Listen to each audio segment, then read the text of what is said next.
Tiniyak ni Vice Governor Third Alcala na hindi natutulog ang pamahalaan panlalawigan at ang sangguniang panlalawigan sa pagtulong sa mamamayan ng Quezon, partikular na sa mga magsasaka at mangingisda. Ayon kay Vice Governor Alcala, mabilis anyang tumutugon ang sangguniang panlalawigan sa pamamagitan ng pag-aakda ng isang ordinansa may kaugnayan sa pagbibigay ng ayuda sa mga ito. Kaugnay nito, nagpapasalamat naman si Alcala sa mga magsasaka at mangingisda dahil sa patuloy na pagbibigay ng mga ito ng makakain ng mga taga-lalawigan.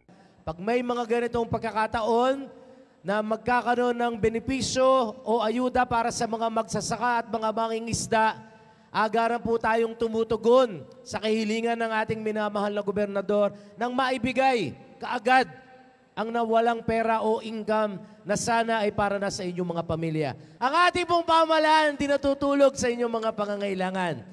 Lagi po kami nakaakibat, nakaalalay, dahil ang utang na loob po sa inyo ng ating pamahalaan ay hindi matatawaran po ang inyong ginagawa.